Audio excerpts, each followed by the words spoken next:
તો તમારે ધોરણ 10ની બોર્ડની પરીક્ષામાં 8 થી 9 માર્ક પાકા કરવા છે તો તૈયાર થઈ જાઓ. એક જ શરત છે, આ વિડીયોને તમારે છેલ્લે સુધી જોવો પડશે અને તમારો 1.5 થી 2 કલાકનો સમય 1.25 કે 1.5ની સ્પીડમાં તમારે આપવો પડશે અને અંત સુધી આ વિડીયોને નિહાળવો પડશે.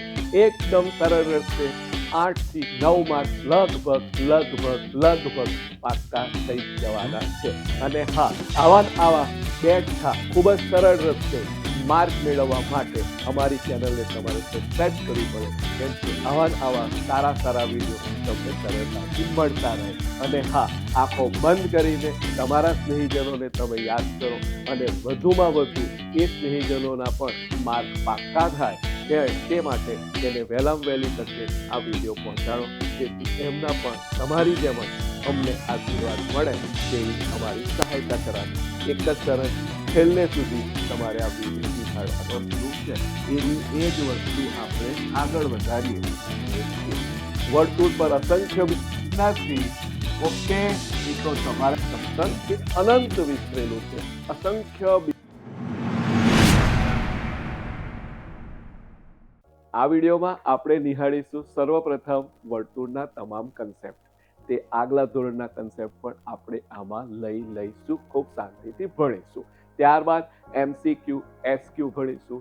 ત્યારબાદ 2 થી 3 માર્કના દાખલા ભણીશું. ફિક્સ જે પ્રમેયો પૂછાય છે એ પણ ભણીશું અને મોસ્ટ IMP એવી રાઇડરો પણ ખૂબ સરળ રસ્તે આપણે નિહાળીશું. તો ચાલો આગળ વધીએ. તો ચાલો સર્વપ્રથમ આપણે ખૂબ જ શાંતિથી વર્તુળના કન્સેપ્ટ ભણીએ, ખૂબ પાયાથી ખૂબ મજા કરીએ, મોજ કરીએ. ચાલો, તો આપણે ભણી ચૂક્યા છે કે વર્તુળ એટલે શું. સમતલ એટલે અનંત વિસ્તરેલું છે. સમતલ એ અનંત વિસ્તરેલું છે. અસંખ્ય બિંદુઓનો સમૂહ છે.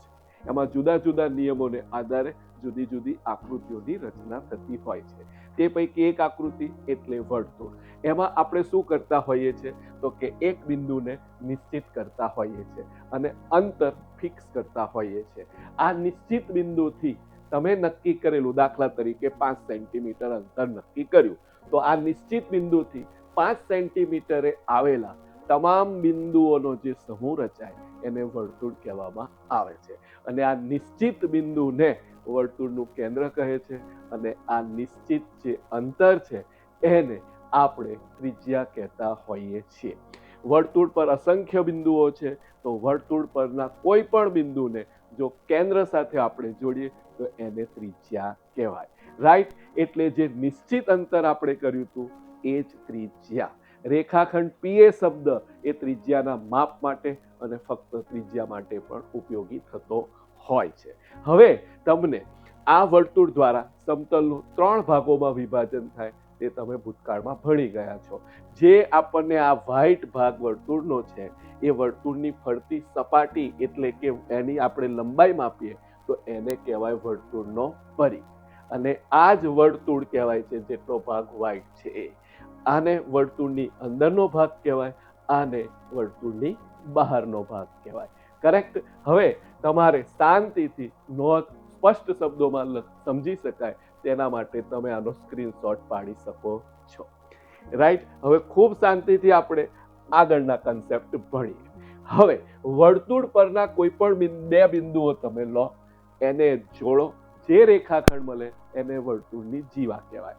એક જ વર્તુળની તમામ ત્રિજ્યાઓ, અસંખ્ય હોય ત્રિજ્યાઓ, કેમ કે વર્તુળ એ અસંખ્ય બિંદુઓનો સમૂહ છે, તમામ ત્રિજ્યાઓના માપ સરખા હોય, પરંતુ વર્તુળ પરના કોઈ પણ 2 બિંદુઓને જોડવાથી જે જીવા મળે એ તમામ માપ સરખા હોય નહીં, એના માપ ભિન્ન હોઈ શકે છે. હવે જે જીવા કેન્દ્રમાંથી પસાર થતી હોય એને વ્યાસ કહેવાય. બરોબર? એક જ વર્તુળના પણ અસંખ્ય વ્યાસ મળે છે, પરંતુ બધા જ વ્યાસનું માપ સરખું હોય છે અને ત્રિજ્યા કરતા ડબલ હોય છે. ખાસ યાદ રાખવાનું, વ્યાસ એટલે વર્તુળની મોટામાં મોટી જીવા. વ્યાસ એટલે વર્તુળની મોટામાં મોટી જીવા. આ કન્સેપ્ટનો પણ તમે સ્ક્રીનશોટ પાડી શકો છો અથવા વિડીયોને પોઝ કરીને શાંતિથી તમામ નોંધ વાંચીને ફરી એને નોટ પણ કરી શકો છો.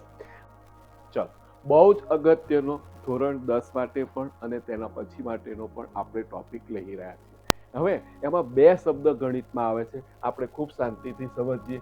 એક વાત મારી યાદ રાખજો, જો કન્સેપ્ટ તમારે ક્લિયર હશે તો ગમે તે એસક્યુ પૂછાય, એમસીક્યુ પૂછાય કે દાખલો પૂછાય, તમે અતિ સ્પીડમાં ગણી શકશો. એટલે ગણિતમાં સૌથી વધારે અગત્યતા છે કન્સેપ્ટની. જો એક શબ્દ તમારે અવારનવાર ઉપયોગ થશે, એ છે દુભાગે. દુભાગે એટલે કે બે સરખા ભાગ કરે. Clear cut? ઓકે, હારું. હવે બે ભાગ કોના થાય? તો કે જેની લંબાઈ નિશ્ચિત હોય એના બે ભાગ થાય. રેખાખંડ છે એની લંબાઈ ફિક્સ હોય છે, રેખા અનંત વિસ્તરેલી હોય છે, એટલે એના બે ભાગ થાય નહીં. બે ભાગ ફક્ત રેખાખંડના થાય. તો જ્યાં બે ભાગ થતા હોય એ બિંદુને રેખાખંડનું આપણે મધ્ય બિંદુ કહેતા હોઈએ છીએ. તો રેખાખંડના મધ્ય બિંદુમાંથી પસાર થતી લંબ રેખાને તે રેખાખંડનો લંબ દ્વિભાજક કહે છે. આ લંબ દ્વિભાજક શબ્દ મારે તમને પાક્કો કરાવવાનો છે. એ બહુ જ ઉપયોગી છે, બહુ જ ઉપયોગી છે. ફરી સમજો, દુભાગે એટલે બે સરખા ભાગ કરે, જેની લંબાઈ નિશ્ચિત હોય એના જ બે ભાગ થાય. રાઈટ? રેખાખંડની લંબાઈ નિશ્ચિત છે, રેખા અનંત વિસ્તરેલી છે, માટે રેખાખંડના બે સરખા ભાગ કરતું બિંદુ એટલે એનું મધ્ય બિંદુ. રેખાખંડના મધ્ય બિંદુમાંથી પસાર થતી લંબ રેખાને તે રેખાખંડનો લંબ દ્વિભાજક કહે છે. રાઈટ? હવે આપણે સમજીએ તો આ વર્તુળની કોઈ જીવા છે. વર્તુળની જીવા આપણે હોય એને કેન્દ્રમાંથી આપણે લંબ દોરીએ તો એ એના બે સરખા ભાગ કરે. એટલે કેન્દ્રમાંથી દોરેલી વર્તુળની જીવાને લંબ રેખા જે દોરી આપણે એ જીવાના બે સરખા ભાગ કરે છે. વર્તુળની જીવાનો લંબ દ્વિભાજક વર્તુળના કેન્દ્રમાંથી પસાર થાય છે કે નહીં, આ ખરા ખોટા તરીકે પૂછે તો તમને પાક્કું આવડવું જોઈએ. રાઈટ? ઓકે. અને આ પ્રમેય છે કે વર્તુળના કેન્દ્રમાંથી તમે જીવા પર લંબ દોરો, એ જીવાને દુભાગે એટલે કે જીવાના બે સરખા ભાગ કરતા હોય છે. ઓકે, મસ્ત રીતે આપણે આ ટોપિક ભણ્યા. હવે આપણે ધોરણ 10માં વર્તુળ ચેપ્ટરનો સૌથી અગત્યનો ટોપિક એટલે કે વર્તુળનો સ્પર્શક. ખૂબ શાંતિથી આપણે ભણીએ. વર્તુળને એક અને માત્ર એક જ બિંદુમાં છેદતી રેખા એને સ્પર્શક કહેવાય. પણ એમાં સૌથી અગત્યનો ટોપિક મિસિંગ છે કે રેખા વર્તુળના સમતલમાં જ હોવી જોઈએ. એટલે વર્તુળના સમતલમાં આવેલી એવી રેખા જે વર્તુળને એક અને માત્ર એક અથવા અનન્ય અથવા એક જ બિંદુમાં છેદતી રેખાને વર્તુળનો સ્પર્શક કહે છે. પણ તે બિંદુ આગળનો, કારણ કે વર્તુળમાં અસંખ્ય બિંદુઓ હોય, આથી વર્તુળના દરેક બિંદુમાંથી આપણે એક એક સ્પર્શક દોરી શકીએ. એટલે કે અસંખ્ય અને અનંત સ્પર્શકો વર્તુળને મળતા હોય છે. તો વર્તુળના સમતલમાં આવેલી એવી રેખા કે જે વર્તુળને એક અને માત્ર એક જ બિંદુમાં છેદતી હોય તેવી રેખાને વર્તુળનો સ્પર્શક કહે છે. અને તે બિંદુને સ્પર્શ બિંદુ કહે છે. બીજી રીતે બોલી શકાય કે સ્પર્શક અને વર્તુળનું સામાન્ય બિંદુ એટલે કે સ્પર્શ બિંદુ. સામાન્યનો અર્થ શું? બંનેનો હોય. જે સ્પર્શ બિંદુ છે એ સ્પર્શક પર પણ હોય અને વર્તુળ પર પણ હોય. રાઈટ? આટલું ક્લિયર થતું જાય છે. હવે જે સ્પર્શ બિંદુ છે અહીંયા આગળ બહુ જ સરસ રીતે આપણે આકૃતિ દોરીને આપી છે કે આ વર્તુળ છે, એનો આ સ્પર્શક XY છે અને Q એ સ્પર્શ બિંદુ છે. હવે સ્પર્શ બિંદુ એ વર્તુળ પરનું પણ બિંદુ કહેવાય. વર્તુળ પરના બિંદુને આપણે કેન્દ્ર સાથે જોડીએ તો ત્રિજ્યાની વ્યાખ્યા મુજબ એ ત્રિજ્યા કહેવાય. તો સ્પર્શ બિંદુમાંથી જે ત્રિજ્યા દોરીએ એ હંમેશા સ્પર્શકને 90° સ્પર્શક સાથે બનાવતો હોવાથી એ સ્પર્શકને લંબ છે તેમ પણ આપણે કહી શકાતો હોય છે. હવે આ વર્તુળની બહારનું બિંદુ છે. આ વર્તુળની બહારના બિંદુમાંથી દોરેલો સ્પર્શક કહેવાય. તો આ બિંદુ અને આ સ્પર્શ બિંદુ એને જોડતો રેખાખંડને સ્પર્શકની લંબાઈ તરીકે વ્યાખ્યાયિત કરવામાં આવે છે. તો હવે વર્તુળના સ્પર્શક અને સ્પર્શ બિંદુ વિશેના જે સંબંધો છે એ જુદી જુદી રીતે આપણને કઈ રીતે પૂછાય અહીંયા આગળ ખૂબ જ સારી રીતે આપણે રજૂ કરેલું છે. તો કે વર્તુળના સમતલમાં દોરેલી કોઈ રેખા વર્તુળને એક જ બિંદુમાં છેદે તો તે રેખાને વર્તુળનો સ્પર્શક કહે છે. સ્પર્શકની વ્યાખ્યા પૂછવાની ફૂલ શક્યતા છે. સ્પર્શક વર્તુળને જે બિંદુમાં છેદે તે બિંદુને સ્પર્શકનું વર્તુળ સાથેનું સ્પર્શ બિંદુ કહેવાય, એટલે કે વર્તુળ પરનું બિંદુ કહેવાય, સ્પર્શક પરનું બિંદુ કહેવાય. વર્તુળની બહારના બિંદુ P અને વર્તુળ સાથેના સ્પર્શ બિંદુને જોડતા રેખાખંડની જે લંબાઈ છે એ P થી વર્તુળના સ્પર્શકની લંબાઈ તરીકે ઓળખવામાં આવે છે. વર્તુળ અસંખ્ય અથવા અનંત સ્પર્શકો હોય છે. સ્પર્શક વર્તુળને એક અને માત્ર એક જ બિંદુમાં છેદતી રેખા છે. વર્તુળ અને સ્પર્શકના સામાન્ય બિંદુને સ્પર્શ બિંદુ કહેવામાં આવે છે. સ્પર્શ બિંદુમાંથી વર્તુળની ત્રિજ્યાને દોરેલો સ્પર્શક લંબ હોય છે. સ્પર્શકને લંબ હોય છે. સ્પર્શ બિંદુમાંથી જે ત્રિજ્યા દોરી આપણે એ સ્પર્શકને લંબ હોય છે. ટોકુલ ટચ. વર્તુળની બહારના બિંદુમાંથી આપણને બે સ્પર્શક વર્તુળના મળે એ બંને સ્પર્શકોની લંબાઈ સમાન હોય છે. અને વર્તુળના સ્પર્શકના સ્પર્શ બિંદુમાંથી દોરેલો લંબ વર્તુળના કેન્દ્રમાંથી પસાર થાય છે. એકદમ ઇઝી ટોપિક છે. સ્ક્રીનશોટ પાડી લેવા વિનંતી છે અથવા વિડીયોને પોસ્ટ કરીને લખી લેવાનું છે. કન્સેપ્ટ ભણવામાં કદાચ થોડો કંટાળો આવે પણ પછી આપણે આ કન્સેપ્ટ તમારે ક્લિયર હશે તે જે દાખલા અને SQ જે સ્પીડમાં પસશે તમે ખુશ થઈ જશો. એ વાત જબરદસ્ત છે. આ વિડીયો નિહાળ્યા પછી તમારે કોઈ પેપર સેટ કે ચોપડી કંઈ પણ નહીં, બધું જ આમાં આપણે સમાવી લીધેલું છે જેથી તમારે કોઈ મુશ્કેલી પડે નહીં. હવે બહુ જ અગત્યના પરિણામ છે. આગળ આપણે જોયું, આગળ એક આપણે મુદ્દો જોયો કે વર્તુળની બહારના બિંદુમાંથી આપણે વર્તુળને આ બે જે સ્પર્શક દોર્યા, રાઈટ, એકની લંબાઈ છે PQ અને બીજાની લંબાઈ છે PR, એ હંમેશા સમાન હોય છે. કરેક્ટ? ઓકે. આગળ આપણે ભણ્યા કે સ્પર્શ બિંદુમાંથી જે ત્રિજ્યા દોરી હોય એ સ્પર્શક સાથે 90 એંગલ બનાવે એટલે કે લંબ હોય છે. એટલે આપણે આ 90 લખ્યું છે. વર્તુળની ત્રિજ્યાઓ હંમેશા સમાન હોય એટલે આપણે આ રીતે દર્શાવેલું છે. હવે તમને એડવાન્સમાં જો આ રીતે બે સ્પર્શકો દોરીએ તો આપણને ચતુષ્કોણીય પ્રદેશ મળે PQOR, એટલે ટોટલ 360 એ ચારે ખૂણાઓનો સરવાળો થાય. રાઈટ? એ પૈકી I90 છે, I90 છે એટલે ટોટલ થાય 180. એટલે 360 માંથી 180 જાય એટલે વધે 180. એટલે આ ખૂણો અને આ ખૂણાનું ટોટલ આપણી પાસે વધે 180. ક્લિયર? આટલું ક્લિયર થતું જાય છે? ઓકે. હવે અહીં લખ્યું છે કે વર્તુળની અંદર આવેલા બિંદુમાંથી વર્તુળને એક પણ સ્પર્શક ના મળે.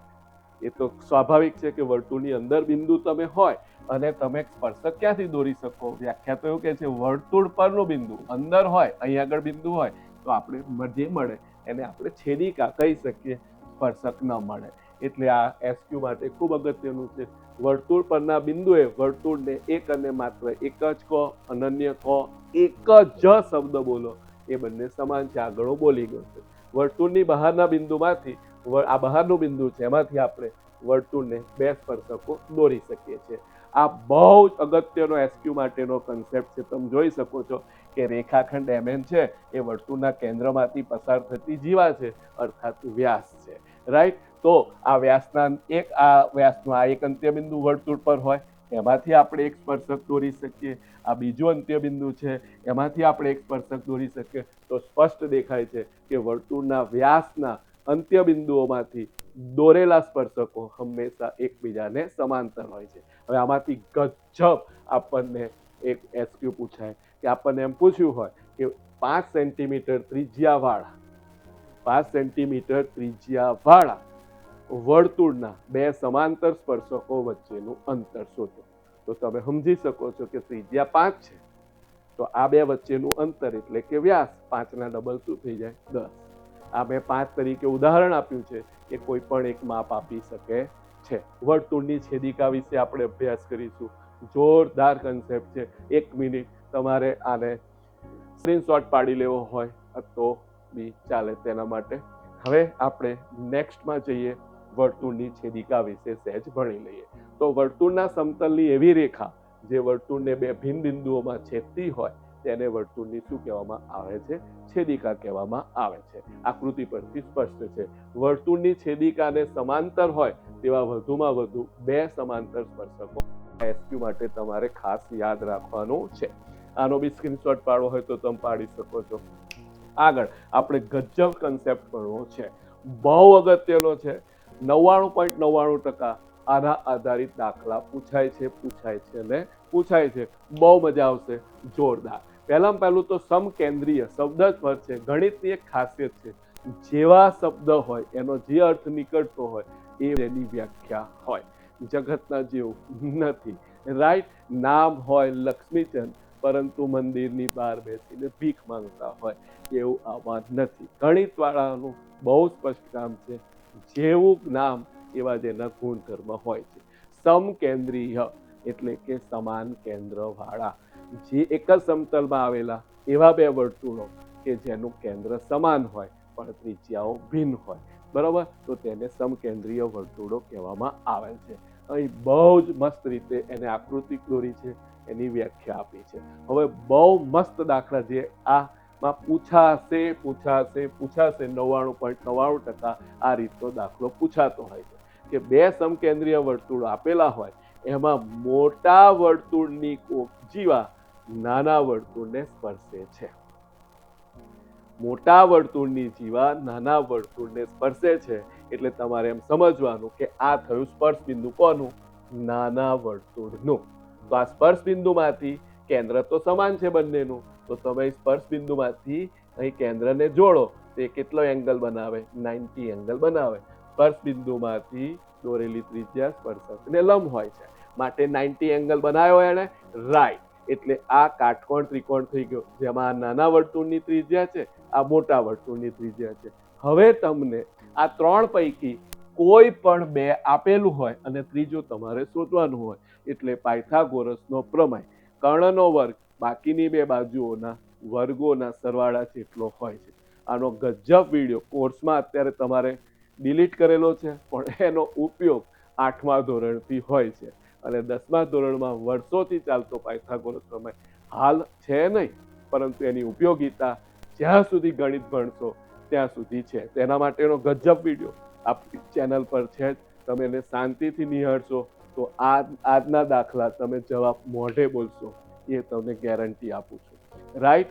તો હવે આ જે જીવાનું માપ શોધવાનું એ બહુ ગજબ છે કે જીવાની લંબાઈ શોધવી હોય, બે સમકેન્દ્રીય વર્તુળો આપેલા હોય, એમની ત્રિજ્યા આપેલી હોય, તો મોટા વર્તુળની જીવા જે નાના વર્તુળને સ્પર્શે છે એની લંબાઈ શોધવી હોય તો 2 ગુણ્યા મોટા વર્તુળની ત્રિજ્યાનો વર્ગ માઇનસ નાના વર્તુળની ત્રિજ્યાના વર્ગનો વર્ગમૂળ. એકદમ જબ્બર રીતે તમને આ દાખલા હું ભણાવીશ, બહુ જ મજા આવશે.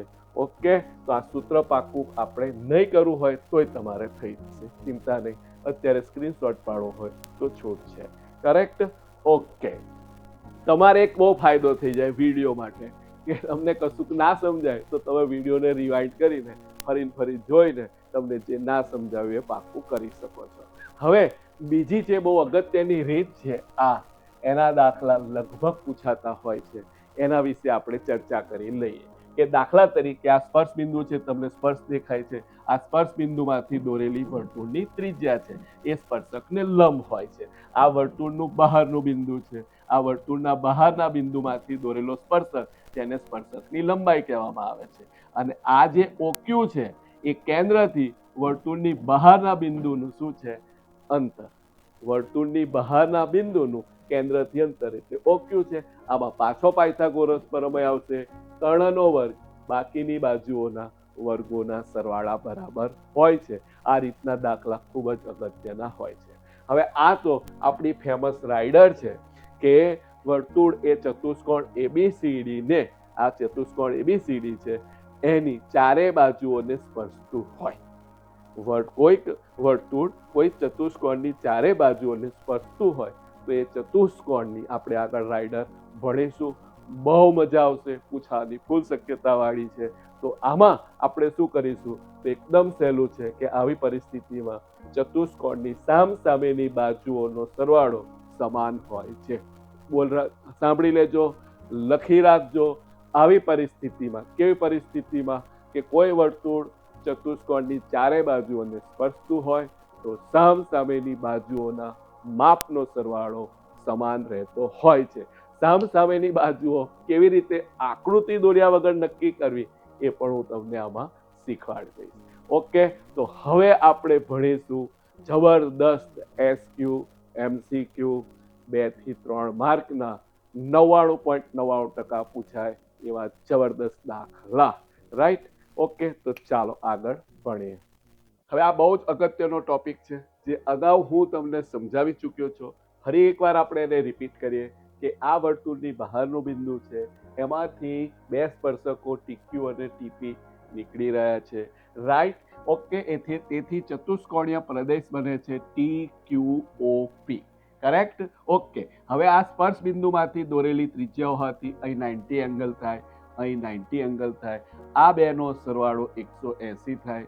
ચતુષ્કોણના ચારે ખૂણાના માપનો સરવાળો 360 થાય. એમાંથી 180 જાય એટલે આ બે સામસામેના જે ખૂણા દેખાય છે, એક આ ખૂણો અને એક આ ખૂણો, તેના માપનો સરવાળો 180 વધે, જેને આપણે દર્શાવેલ છે. કરેક્ટ?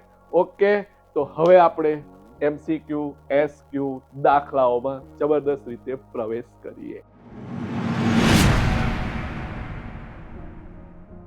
આ જુદી જુદી રીતે બોર્ડની પરીક્ષામાં પૂછાઈ ગયેલા બધા ખાલી જગ્યા સ્વરૂપે, ખરા ખોટા સ્વરૂપે, MCQ સ્વરૂપે બધા જ અમે લઈ લીધેલા છે.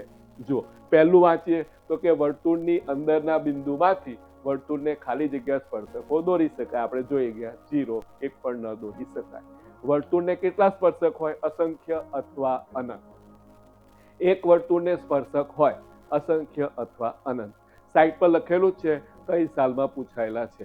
વર્તુળના સ્પર્શકની વ્યાખ્યા આપો. આપણે બોલી ગયા, ઘણીવાર પાકી કરી લીધી કે વર્તુળના સમતલમાં દોરેલી કોઈ રેખા વર્તુળને એક અને માત્ર એક જ બિંદુમાં છેદે તો તે રેખાને વર્તુળનો સ્પર્શક કહે છે. બરોબર? વર્તુળને વધુમાં વધુ સમાંતર સ્પર્શકો હોય તો કે 2, એ આપણે ભણી ચૂક્યા.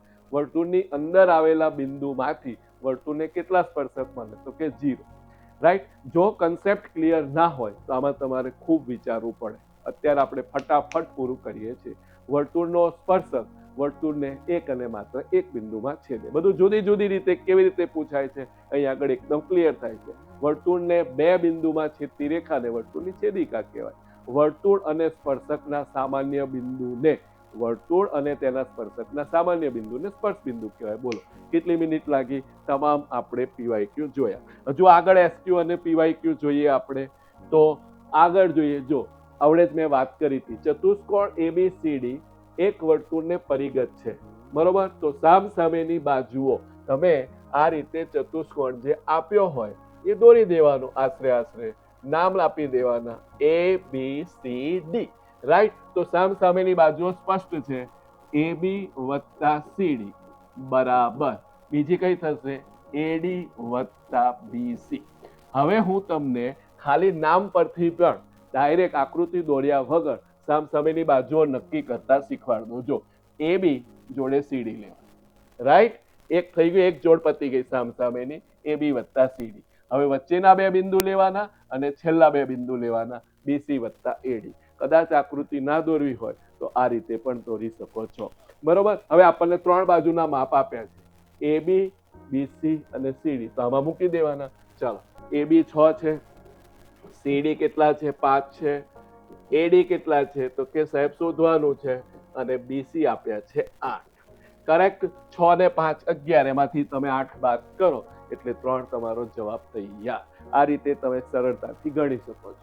વર્તુળના કોઈ એક બિંદુએ સ્પર્શક મળે, એક અને માત્ર એક. વર્તુળ પર અસંખ્ય બિંદુઓ હોય, દરેક બિંદુએ એક એક સ્પર્શક મળે, પણ નિશ્ચિત બિંદુ આપી દીધું હોય તેમાંથી એક જ સ્પર્શક મળે.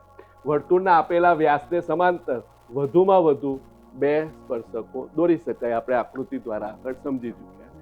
હવે જો આપણને ખરું ખોટું પૂછ્યું હતું કે સ્પર્શ બિંદુમાંથી પસાર થતી અને ત્રિજ્યાને સમાવતી રેખા તે સ્પર્શ બિંદુ આગળનો વર્તુળનો અભિલંબ કહેવામાં આવે છે. જો આપણે આકૃતિ દોરીને સમજાવી દઉં કે આ સ્પર્શ બિંદુ છે, આ સ્પર્શ બિંદુમાંથી આપણે દોરેલો સ્પર્શક છે, અને આ સ્પર્શક એ કેન્દ્ર સાથે લંબ હોય આપણને ખબર છે. હવે આ જે ત્રિજ્યા છે, મેં અગાઉના લેક્ચરમાં વાત કરી હતી કે દરેક રેખાખંડને સમાવતી અનન્ય રેખા મળે તો આ જે ત્રિજ્યાને સમાવતી રેખા એને એનો અભિલંબ કહેવામાં આવે છે. એટલું તમારે ખાસ યાદ રાખવાનું. આ તમને નવું શીખવા મળ્યું. નીચે આપેલા વિધાન ખરું છે કે ખોટું તે જણાવો. વર્તુળના સ્પર્શકના સ્પર્શ બિંદુમાંથી દોરેલા લંબ વર્તુળના કેન્દ્રમાંથી પસાર થાય છે. વિધાન એકદમ સાચું છે. રાઈટ. આ બધા જ પીવાયક્યુ આપણે આવરી લીધા છે, ખરા ખોટા તરીકે પૂછાયા હોય એમ. હવડે જ આપણે જોયું કે સામસામેની બાજુઓના માપનો સરવાળો કેટલો હોય? શું હોય છે? સરવાળો સમાન હોય છે. હવે આમાં એક ડેન્જર વસ્તુ છે, આમાં એકમ આપ્યો છે, એટલે જ્યારે તમે જવાબ લખો તો તમારે એકમ લખવો પડે, નહીતર અડધો માર્ક આપવાનો પેપર તપાસનારને અધિકાર મળી જાય. સામસામેની બાજુ મેં કીધું પહેલા આવી રીતે પાસેના બે બિંદુઓ લઈ લેવાના, એક જોડ થઈ જાય.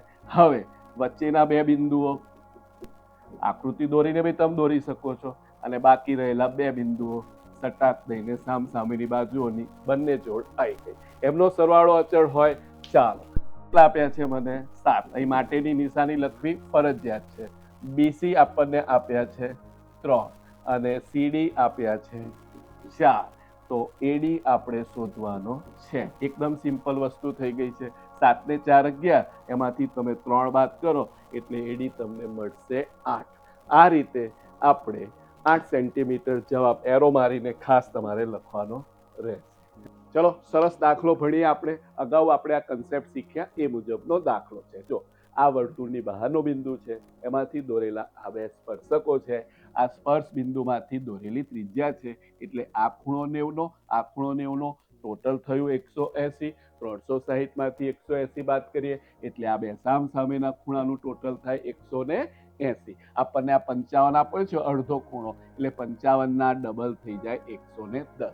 180 માંથી 110 બાદ કરો, તમારે 70 આવી જાય. બીજી રીત આપણે ગણી શકીએ તો કે ત્રિકોણ PAO જે છે, ત્રિકોણ PAO એમાં આ 90 છે, આ ખૂણો 90, આ 55, એમનું ટોટલ થઈ જાય 145. 180 માંથી 145 બાદ કરું એટલે આપણને આટલા ટુકડાનું માપ મળે, એ થાય 35. હવે એના આપણે ડબલ કરી દઈએ તો એ આપણને મળે 70. તો હવે આપણે એને કઈ રીતે રીત ગણવી એ રીત આપણે અત્યારે ભણીએ. તો કે માપ ખૂણો આપણે એમ લખવાનું કે ભાઈ માપ ખૂણો AOB જે છે, એટલે AOB એ થશે 2 ગુણ્યા 55, એટલે થઈ ગયા 110. રાઈટ. AOB વત્તા APB બરાબર 180 નો નિયમ છે. એમાંથી અમે હવે 110 અહીં લખીશું. APB શોધવાના છે, બરાબર 180. 180 માંથી 110 બાદ કરીએ એટલે આપણો જવાબ આવી જશે જોરદાર. આપણા 8 થી 9 માર્ક પાક્કા થઈ રહ્યા છે. રાઈટ. હવે કોક બીજી રીતે ગણે તો એમ લખે કે ભાઈ ત્રિકોણ કયો? PAO માં એક ખૂણો 90 નો છે, બીજો 55 નો છે, અને ત્રીજો ખૂણો અમારે APO અમને ખબર નથી. બરોબર. તો APO બરાબર 180 માઇનસ 145 થઈ ગયા 35. માટે APB જે આપણે શોધવાનો છે એ થાય 2 ગુણ્યા 35, એટલે થશે 70. આવી ગયો જવાબ. સરસ. બંને રીતે આપણે શીખ્યા. તમને પરીક્ષામાં જે રીત યાદ આવે આ જ રીતના આગળ દાખલા ભણીએ. જુઓ, આ એકદમ સહેલો છે કે જુઓ આ 110 છે, કરેક્ટ. આ બે સામસામેના ખૂણાના માપનો સરવાળો કેટલો થાય? તો કે 180. 180 માંથી 110 બાદ કરીએ એટલે આપણને જવાબ 70 મળે. અગાઉ હું કઈ રીતે દાખલો ગણો એની રીત સમજાઈ ગયો છું. એમાંથી શાંતિથી આપણે જોઈ શકાય કે આ બે ખૂણાના માપનો સરવાળો 180, એકની કિંમત 110, એટલે બીજો ઓટોમેટિક કેટલો આવે? 70. તમને રીત તો આવડી ગઈ છે. ચલો, એ જ રીતનો પાછો એક આપણે દાખલો ગણીશું. બહુ મસ્ત દાખલો છે. સેમ આગળ આપણે જોઈ ચૂક્યા છે અને આ PYQ છે. હવે તમે મોઢે જ ગણી શકશો કે સાહેબ આ 135 આપ્યા છે, 180 માંથી આપણે 135 બાદ કરીએ, કેટલા વધે? 45. એટલે આ આખો જે ખૂણો છે, આખો ખૂણો એ થાય 45, પણ આપણને પૂછ્યો છે અડધો ખૂણો, એનો અડધો ખૂણો પૂછ્યો છે, તો 45 ભાગ્યા 2 એટલે 22.5. રાઈટ? રીત હું તમને શીખવાડી ચૂક્યો છું કે આ 135 વત્તા આ ખૂણો, બરોબર, એ બરાબર 180. 180 માંથી 135 આપણે બાદ કરી દેવાના, એટલે મળે 45. 45 ભાગ્યા 2 એટલે 22.5. તમારો વધારે પડતો ટાઈમ ના બગડે એટલા માટે આપણે જઈએ છીએ. હવે જબરદસ્ત મોસ્ટ ગેરંટેડ દાખલા આપણે ભણવા જઈ રહ્યા છીએ. 99.99% આ રીતનો દાખલો પૂછાવાનો છે. બે સમકેન્દ્રીય વર્તુળો એક જ સમતલમાં આવેલા, કેન્દ્ર સમાન, ત્રિજ્યા ભિન્ન, એને સમકેન્દ્રીય વર્તુળો કહેવાય. આ દાખલાનો કન્સેપ્ટ આપણે ખૂબ શાંતિથી સમજીએ. અહીં તમને દેખાય છે કે O કેન્દ્ર છે, એ બંને વર્તુળનું સમાન કેન્દ્ર છે, એટલે સમકેન્દ્રીય વર્તુળ થઈ ગયો. રાઈટ? આ મોટા વર્તુળની જે જીવા છે એ નાના વર્તુળને સ્પર્શી રહી છે. રાઈટ? એટલે આ M એ સ્પર્શ બિંદુ થયું, અને સ્પર્શ બિંદુમાંથી દોરેલી આ ત્રિજ્યા હોવાથી આ ખૂણો 90 થાય. હવે તમારે નાનું વર્તુળ ભૂલી જવાનું. રાઈટ? અને મોટા વર્તુળનો વિચાર કરીએ તો આ મોટા વર્તુળની જીવા છે, અને કેન્દ્રમાંથી આ જીવા પર લંબ દોર્યો છે, એટલે જીવાના બે સરખા ટુકડા થાય. હવે આપણે પાયથાગોરસની મદદ લેવી પડે કે આ કાટકોણ ત્રિકોણ OMA છે, એમાં મોટા વર્તુળની ત્રિજ્યા આપેલી હોય, નાના વર્તુળની ત્રિજ્યા આપી હોય, અને આપણે જીવાની લંબાઈ શોધવાની હોય, તો એ આપણે શોધવા પ્રયત્ન કરીએ. હવે આ દાખલો કઈ રીતે શાંતિથી ગણવો, 3 માર્કમાં પૂછાય, તો આ રીતે તમે ગણશો તો તમારા પૂરેપૂરા માર્ક્સ આવવાના છે. મોસ્ટ ગેરંટેડ છે, એટલે એકદમ ધ્યાનથી જોઈએ. પછી આવા આગળ આપણે આ દાખલાની રીત જે છે એની આપણે આગળ પ્રેક્ટિસ કરીશું. તો સર્વપ્રથમ તમારે એમ લખવું પડે કે OA જે છે એને અમે R1 કીધેલું છે, એ અમારા મોટા વર્તુળની ત્રિજ્યા છે. કરેક્ટ? મોટા વર્તુળની ત્રિજ્યા. આપણે એક દાખલો આવી રીતે કમ્પ્લીટ ગણી નાખીએ, જે તમે અમને 5 સેન્ટીમીટર આપેલી છે. કરેક્ટ. અને હવે આગળ જોઈએ તો જે OM છે એ નાના વર્તુળની ત્રિજ્યા છે, એટલે એને અમે R2 કહીશું, નાના વર્તુળની ત્રિજ્યા. કરેક્ટ? ઓકે. તો એ અમને આપી છે તમે 3 સેન્ટીમીટર. OM છે એ જીવા AB પર દોરેલો લંબ છે, માટે AB બરાબર 2 વખત AM થશે. M એ AB નો મધ્ય બિંદુ થશે. હવે અમે પાયથાગોરસના પ્રમેયનો ઉપયોગ કરીશું. તો આપણે લખીશું કે કાટકોણ ત્રિકોણ એ દેખાય છે તમને? રાઈટ? જોયા કરજો. AMO માં મારી જોડે કરતા રહેજો. પાયથાગોરસ કાકાએ કીધું કે કર્ણ જે OA છે એનો વર્ગ બાકીની બે બાજુઓના વર્ગોના સરવાળા બરાબર છે. બહુ સરસ. પાયથાગોરસ પ્રમેયનો વિડીયો આપણે બહુ ડિટેલમાં સમજાયેલો છે. ચાલો, હવે આપણે જો આનો હવે આપણે બે રીતે ગણીએ કે આ સૂત્ર જે ડાયરેક્ટ આવેલું છે એ કઈ રીતે આવ્યું છે એ પણ આપણે જોઈશું, અને દાખલો કઈ રીતે ગણવાનો એ પણ જોઈશું. ચલો, OA સ્ક્વેર જે છે, OA એટલે થશે 5 નો વર્ગ, આપણને ખબર છે, AM નો વર્ગ, અને OM એટલે આપણને 3 નો વર્ગ આપ્યો છે. સાહેબ 5 નો વર્ગ 25, 3 નો વર્ગ 9, આ બાજુ આવી જશે એટલે AM સ્ક્વેર મળશે. AM સ્ક્વેર કે છે મારું મૂલ્ય 16 છે, માટે AM થશે કેટલા? 4. AM થશે 4. હવે આ AM 4 આયા તો આપણે શોધવાની છે જીવાની લંબાઈ. તો લખવાનું જીવાની લંબાઈ AB બરાબર 2 ગુણ્યા AM, એટલે 2 દુ 4 બરાબર 8 સેન્ટીમીટર. આ તમારા 3 માર્ક પાકા થઈ જાય. મેં તમને એક રીત શીખવાડી દીધી.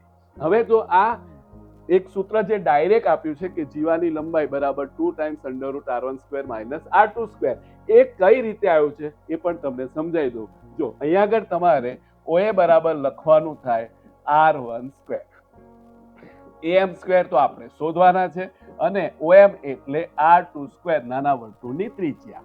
આને આ બાજુ બોલાવી લો, R1 square minus R2 square થાય બરાબર AM સ્ક્વેર, માટે AM બરાબર √R1 square minus R2 square.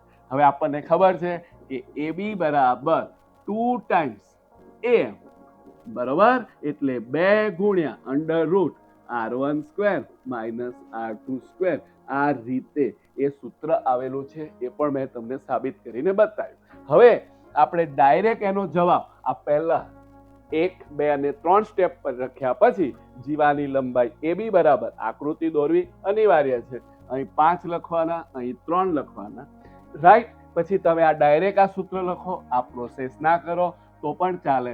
2 ગુણ્યા 5 નો વર્ગ માઇનસ 3 નો વર્ગ, 5 નો વર્ગ 25, 3 નો વર્ગ 9, 16, 16 નો વર્ગમૂળ 4, 4 દુ 8 થઈ ગયા. ડાયરેક્ટ AB આવી ગયો. આ રીતે પણ આપણે જવાબ લાવી શકીએ છીએ. મજા આવી ગઈ? આ રીત તમે સમજી રાખજો.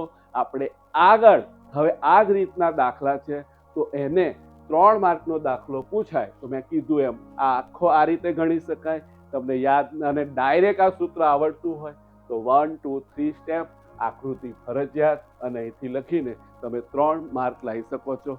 એક ડેન્જર ઝોન છે, જો એકમ આપ્યો હોય તો તમારે એકમ લખવો ફરજિયાત છે. ડન? આટલું પાક્કું? ચાલો હવે આ જ રીતના આપણે આગળ પૂછાઈ ગયેલા દાખલા જોઈએ.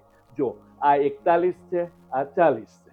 હવે ડાયરેક્ટ બેવ રીત તમને આવડે છે. અહીં તમારે આકૃતિ એવી સેમ દોરી દેવાની. આ 41 આપી છે, નાના વર્તુળની ત્રિજ્યા આપણને 40 આપી છે. પાયથાગોરસનો મારો પ્રમેય મોઢે હોત તો તરત બોલો જવાબ 18, કારણ કે 41 નો વર્ગ 1681, આનો વર્ગ 1600 વધ્યા 81, 81 નો વર્ગમૂળ કેટલા થશે? 9, 9 દુ કેટલા થઈ જશે? 18. આ રીતે તમે ડાયરેક્ટ મોઢે ગણી શકો છો. હવે આપણે ગમે તે એક રીતે અત્યારે ગણીશું. વર્ણન મેં આગળ લખી કાઢ્યું છે, તમારો ટાઈમ બહુ ના બગડે એટલા માટે. તો કે AB બરાબર 2 વખત R1 સ્ક્વેર એટલે 41 નો વર્ગ માઇનસ 40 નો વર્ગ બરાબર 2 ગુણ્યા 1641. ના ફાવે તો 41 ગુણ્યા 41. મેં શોર્ટ્સ બી બનાવ્યો છે કે 2 અંકની કોઈ પણ સંખ્યાનો વર્ગ તમે 1 સેકન્ડમાં કાઢી શકો છો. એ પણ આપણી ચેનલ પર હાજર છે. આ 1600 થયા એટલે 2 ગુણ્યા અંડર રૂટ 81, 2 ગુણ્યા 9, 9 દુ 18. એકમ એમણે આપેલા છે એટલે આપણે અહીં એકમ ખાસ લખી કાઢવાનો સેન્ટીમીટર, રાઈટ. બીજી રીત, વર્ણન આપેલું નથી લખતો, ડાયરેક્ટ તમે આ રીતે લખી શકો છો. OA સ્ક્વેર બરાબર OM સ્ક્વેર વત્તા AM સ્ક્વેર. એની એ જ રીત આવશે બકા. આ છે તમારે 41 નો વર્ગ,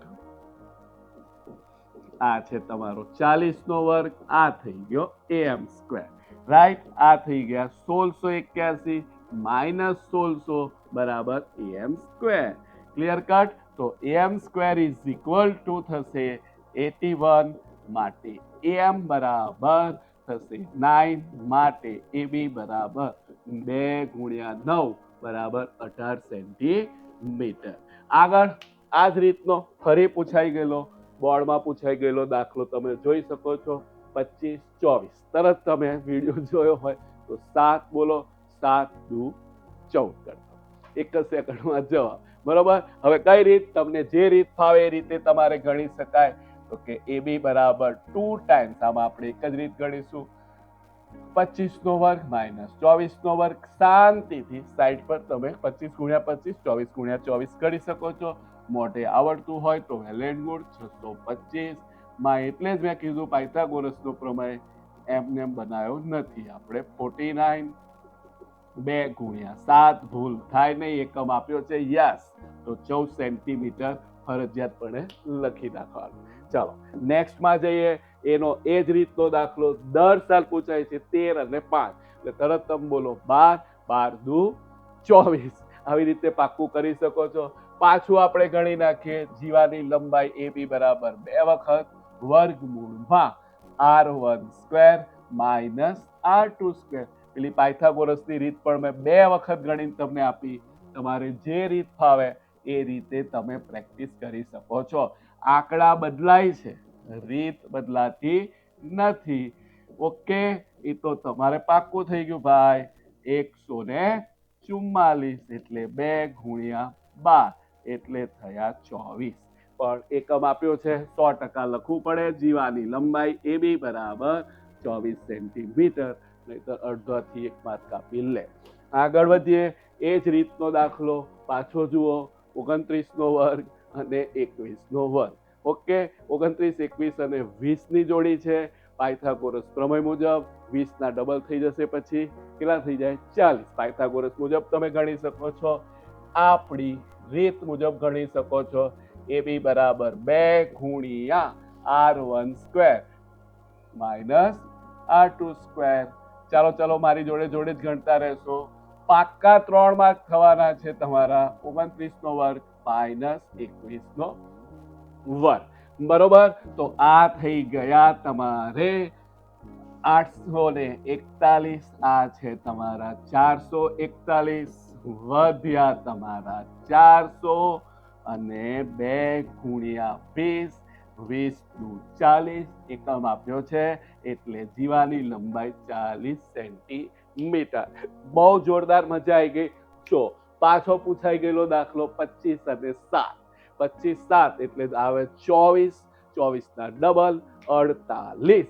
ચાલો પાછું પ્રેક્ટિસ કરી લઈએ. AB બરાબર મારી જોડે ફટાફટ ગણી નાખવાનું. 2 ગુણ્યા 25 નો વર્ગ માઇનસ 7 નો વર્ગ. તમને મેં રીત સમજાઈ છે, 3 માર્ક બેઠા લેવાની. 625 માઇનસ 49. 2 ગુણ્યા 625 એટલે થશે કેટલા? 649 એટલે 576. 576 એટલે 24 નું વર્ગમૂળ. 24 દુ 48. એકમ આપ્યો છે, એટલે લખવાનો જીવાની લંબાઈ 48 સેન્ટીમીટર. ઝકાસ. એક ચોપડી, એક તમારે પેપર સેટની જરૂર નથી, ખાલી અમારી મહેનત જોજો. મોસ્ટ આઈએમપી અને મજાનો દાખલો છે આ. બરોબર, આપણને આર શોધવાનું કીધું છે. આર એટલે કે મોટા વર્તુળની ત્રિજ્યા. જો નાના વર્તુળની ત્રિજ્યાઓ છે, વર્તુળની ત્રિજ્યાઓ અનુક્રમે 7 અને 8 છે. આર એ 7 કરતા મોટો છે, એટલે 7 એ નાના વર્તુળની ત્રિજ્યા થઈ. આર એ મોટા વર્તુળની ત્રિજ્યા થઈ. મોટા વર્તુળની એક જીવાની લંબાઈ 48 સેન્ટીમીટર આપ્યું છે, તો તે નાના વર્તુળને સ્પર્શે છે, તો આર શોધવાનો છે. રાઈટ. તો હવે આપણે ખૂબ શાંતિથી આવી આકૃતિ દોર નાખવાની. મોસ્ટ ગેરંટી વાળો દાખલો છે. રીત એની એ જ રહેશે, સહેજ શબ્દ બદલાશે. તો આપણે લખીએ શાંતિથી, પાછું તમારે રિવિઝન થઈ જાય. OA બરાબર R1 બરાબર મોટા વર્તુળની ત્રિજ્યા. એમણે આપી છે આપણને R centimetre, capital R centimetre. Correct? Okay. હવે આપણે OM, બીજો એરો, પાછી તમારે રીત પાકી થઈ જાય. R2 નાના વર્તુળની ત્રિજ્યા. રાઈટ? ઓકે. એ આપણે નાના વર્તુળની ત્રિજ્યાને એમણે આપણને 7 સેન્ટીમીટર આપી છે. OM એ AB પર દોરેલો લંબ છે. AB ની લંબાઈ 48 સેન્ટીમીટર છે, માટે AM ની લંબાઈ આપણે થશે 48/2 24 સેન્ટીમીટર. આમાં આપણે પાયથાગોરસના જ પ્રમેયનો ઉપયોગ કરીશું કે કાટકોણ ત્રિકોણ. બરાબર, AMO માં OA સ્ક્વેર બરાબર AM સ્ક્વેર વત્તા OM સ્ક્વેર. શાબાશ. OA મોટા વર્તુળની ત્રિજ્યા R સ્ક્વેર છે. AM આપણને આપ્યા છે 24 નો વર્ગ. OM આપ્યા છે આપણને 7 નો વર્ગ. સો સિમ્પલ. R નો વર્ગ બરાબર, આ જુદી રીતે પૂછ્યો છે આપણને. અત્યાર સુધી બે ત્રિજ્યાઓ આપતા હતા અને જીવાની લંબાઈ શોધવાની હતી. આમાં એકાદ ત્રિજ્યા ગાયબ કરી દીધી છે, જીવાની લંબાઈ આપી છે. તો એ રીતનું પણ તમને રિવિઝન થઈ ગયું કે આ રીતે પણ પૂછાઈ શકે. R બરાબર 25 સેન્ટીમીટર આપણે આ રીતે સિમ્પલ રીતે મેળવ્યા. રાઈટ? કેવી મજા આવી ગઈ? જોરદાર. તો આવા મોસ્ટ ગેરંટી દાખલા હવે આપણે આગળ ભણીશું. હવે આપણે જબરદસ્ત બીજી એવી રીત કે જે 99.99% પૂછાય જ છે, એમાં પણ પાયથાગોરસનો પ્રમેયનો ઉપયોગ આપણે કરવાનો છે. એ આપણે ફટાફટ ગણીએ. જુઓ, આપણને આકૃતિ જ આપી દીધી છે અહીંયા આગળ. વર્તુળની આ બહારનું બિંદુ છે, એમાંથી દોરેલો આ સ્પર્શક છે, અને આ સ્પર્શ બિંદુ છે. સ્પર્શ બિંદુમાંથી દોરેલી આ ત્રિજ્યા છે એટલે આ 90° ખૂણો થાય. એટલે આ વર્તુળની ત્રિજ્યા, આ સ્પર્શકની લંબાઈ, આ વર્તુળની બહારના બિંદુથી કેન્દ્રનું અંતર, આ 3 વસ્તુ આમાંથી કોઈ પણ 2 વસ્તુ આપણને આપી હોય, આપણે ત્રીજી શોધવાની, પાયથાગોરસનો પ્રમેય વાપરવાનો. તો આપણે અહીં લખીશું કાટકોણ ત્રિકોણ, અને રીત શાંતિથી સમજી લઈએ. કાટકોણ ત્રિકોણ, જેણે પાયથાગોરસનો પ્રમેયનો મારો વિડીયો જોયો હોય એ તરત બોલી જાય જવાબ 5. તમે પણ આવું તરત બોલી શકો અને તમારો ટાઈમ બચાવી શકો એના માટે તમે વિડીયોને જોઈ લેજો. કાટકોણ ત્રિકોણ AOP માં આપણને સ્પષ્ટ છે કે કાટખૂણો છે એની સામેની બાજુ એ કર્ણ થશે OP² બરાબર OA² પ્લસ બરાબર AP². આપણને OP આપ્યા છે 13 OA આપ્યા છે શોધવાના છે, ત્રિજ્યા વર્તુળની શોધવાની છે, AP આપ્યા છે 12 169 થઈ જશે. આ 144 આ બાજુ બોલાવી લઈએ OA² માટે OA² બરાબર 25 થશે બકા, અને OA થશે તમારે 5. તમારો જવાબ હાજર. બરોબર. પણ આ MCQ હોય, રીત ના કરવાની હોય, સટાક દઈને તમે પાયથાગોરસનો પ્રમેય વાળો વિડીયો જોયો હોય તો પાક્કો થઈ જાય. ચાલો, એ જ રીતમાં હવે આપણને આકૃતિ આપી નહીં હોય, આમાં આકૃતિ આપી નથી, આપણે જાતે આકૃતિ દોરીશું, એ જ રીતે ગણીશું, નામ બદલાય છે. બરોબર. તો આપણે પહેલું આપણે એક વર્તુળ દોરી દઈશું. આ વર્તુળ દોર્યું. હવે આપણે એની ચર્ચા કરીએ. કેન્દ્ર નક્કી કર્યું. બિંદુ Q માંથી દોરેલા વર્તુળના સ્પર્શકની લંબાઈ 12 સેન્ટીમીટર છે. R વર્તુળના કેન્દ્રથી તેનું અંતર 13 સેન્ટીમીટર છે હોય તો વર્તુળનો વ્યાસ શોધો. બિંદુ Q માંથી દોરેલા વર્તુળના સ્પર્શક, જો આ આપણે લઈ લઈએ વર્તુળનો સ્પર્શક, એમાં અહીં બિંદુ Q, રાઈટ, અને વર્તુળની બહારનું બિંદુ R. કેન્દ્ર O થી આ R નું અંતર આપણને આપ્યું છે. R વર્તુળના કેન્દ્રથી તેનું અંતર છે 13, રાઈટ. ઓકે. સ્પર્શકની લંબાઈ QR બરાબર 12 સેન્ટીમીટર. આ થઈ ગયું સ્પર્શ બિંદુમાંથી દોરેલી ત્રિજ્યા એટલે 90 એંગલ. અવળેની જેમ કેટલી થાય? 13 12 છે એટલે 5 થાય. 5 ના ડબલ કરો એટલે વ્યાસની લંબાઈ મળે. વ્યાસ બરાબર 2 ગુણ્યા ત્રિજ્યા. સો સિમ્પલ દાખલો છે. પાછો આપણે પાયથાગોરસનો પ્રમેય વાપરીએ કે કાટકોણ ત્રિકોણ. 2 માર્કમાં પૂછ્યો હોય, 1 માર્કમાં પૂછ્યો હોય તો સામાન્ય રીત કરી દેવાની, 2 માર્કમાં 3 માર્કમાં પૂછ્યો તો આખી રીત કરવાની. ચાલ, કાટકોણ ત્રિકોણ OQR માં સટાસટ આપણે લઈ લઈએ. બોલો, OR² બરાબર QR². મને બહુ મજા આવે છે કારણ કે તમારા 8 થી 9 માર્ક પાક્કા થઈ રહ્યા છે. OR² બરાબર બકા થાય 13 QR² તો થાય 12 OQ² તો કે શોધવાનું છે. એનું એ જ વસ્તુ આપણે આગળ વધારીએ. ચલો, 169 ઓછા 144 એટલે થશે 25. OQ માટે ત્રિજ્યા આપણે OQ બરાબર 5 સેન્ટીમીટર, માટે વ્યાસ ત્રિજ્યાના ડબલ 2 ગુણ્યા 5 એટલે 10 સેન્ટીમીટર થશે.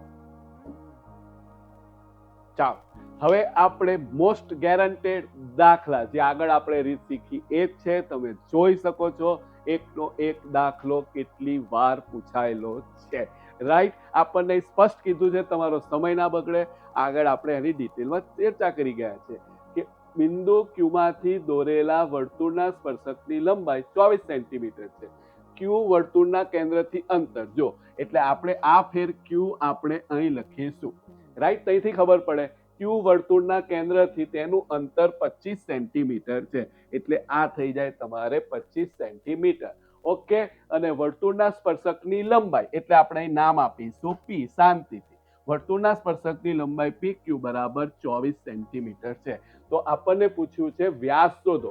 વ્યાસ એટલે ત્રિજ્યાના ડબલ. પાયથાગોરસના પ્રમેયનો ઉપયોગ કરવાનો.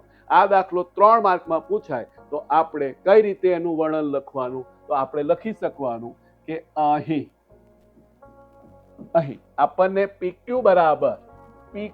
બરાબર 24 સેન્ટીમીટર છે, અલ્પવિરામ બરાબર OQ બરાબર આકૃતિ આપણે કમ્પ્લીટ આ રીતે દોરવાની 25 સેન્ટીમીટર તમે અમને આપે છે. કાટકોણ ત્રિકોણ OPQ 3 માર્કનો દાખલો, એકદમ સહેલો દાખલો OPQ માં બરાબર OQ સ્ક્વેર બરાબર OP સ્ક્વેર વત્તા PQ સ્ક્વેર. હવે OQ સ્ક્વેર આપણને આપ્યા છે 25 નો વર્ગ, પાયથાગોરસ વાળો હું ઘડી કહીશ તમને, કારણ કે તમારા માટે તમને જ નથી ખબર કેટલો અગત્યનો છે. જવાબ મોઢે બોલી શકો, આનો જવાબ 14 આવશે એવું તમે મોઢે બોલી શકો, એટલી સરસ એમાં પ્રેક્ટિસ થઈ જાય એમ છે. 625 576 આપણે જોયા. આપણા 3 થી 6 માર્ક પાક્કા કરવા માટે આપણે આ કેટલી અગત્યની રીત છે. એટલે OP સ્ક્વેર બરાબર 49 થશે, માટે OP બરાબર 7 સેન્ટીમીટર થશે. એને કહેવાશે ત્રિજ્યા. મને ત્રિજ્યા નથી પૂછી, વ્યાસ પૂછ્યો છે, તો લખવાનું કે વ્યાસ બરાબર 2 ગુણ્યા ત્રિજ્યા, એટલે 2 ગુણ્યા 7 બરાબર 14 સેન્ટીમીટર. એકમ ના લખ્યો, 1 થી અડધો માર્ક કાપી નાખે. સરસ રીત, એકદમ શાંતિથી. તમારા પાસે મેં કીધેલું છે, એક બેનિફિટ છે, તમારે પાછો વિડીયો રિવાઇન્ડ કરીને તમે ફરી એ દાખલો રિપીટ કરી શકો. આ જ રીતનો દાખલો મોસ્ટ ગેરંટેડ પૂછાયેલો છે. તમે જોઈ શકો કેટલી બધી વાર આ દાખલા પૂછાય છે. 3 માર્ક બેઠા, આપણે કાંઈ કરવાનું હોતું નથી. જો પાછું આપણે એક વર્તુળ દોરી દેવાનું. વર્તુળ આમ તમે આમ દોરશો, તમારે તો આમ દેખાશે. વર્તુળ દોરી નાખવાનું. હવે આપણને કીધું છે 5 સેન્ટીમીટર એની ત્રિજ્યા છે. આપણે ત્રિજ્યા આપી દીધી છે. કોઈક હોશિયાર સાહેબ હોય, એને વ્યાસ આપ્યો હોય, તો આપણે એને 2 વડે ભાગીને એની ત્રિજ્યા લખવાની છે. વર્તુળના કોઈ P બિંદુ આગળ દોરેલા એક સ્પર્શક છે. PQ કેન્દ્ર O માંથી પસાર થતી રેખાને Q બિંદુમાં છેદે છે. OQ 12 સેન્ટીમીટર, તો PQ ની લંબાઈ શોધો. બરોબર, તો આપણને OQ આપે, તમે જો OQ અને P છે, OQ 12 સેન્ટીમીટર આપ્યું છે, આપણે PQ ની લંબાઈ શોધવાની છે. મોસ્ટ ગેરંટેડ દાખલો છે. આગળ આપણે જે વર્ણન લખ્યું એનું એ જ વર્ણન આપણે લખીશું કે OP બરાબર 5 સેન્ટીમીટર, કરેક્ટ, બરોબર. OQ બરાબર 12 સેન્ટીમીટર. કાટકોણ ત્રિકોણ OPQ. બોલો શું લખશો? તો કે OQ સ્ક્વેર બરાબર OP square plus PQ square. Okay, 12 નો વર્ગ, OP આપણને 5 નો વર્ગ આપ્યો છે, PQ સ્ક્વેર 12 નો વર્ગ આપણને ખબર છે 144, 5 નો વર્ગ આપણો 25, આ બાજુ આવી ગયા. PQ સ્ક્વેર બરાબર 119, માટે PQ બરાબર આનું વર્ગમૂળ નીકળતું નથી, 119 સેન્ટીમીટર. રાઈટ, આ રીતે આપણો આ જબરદસ્ત દાખલો પૂરો થયો. 3 માર્ક તમારા બેઠા આવી જાય. રાઈટ, એવી ને એવી રીતનો દાખલો છે, ગજબ દાખલો છે.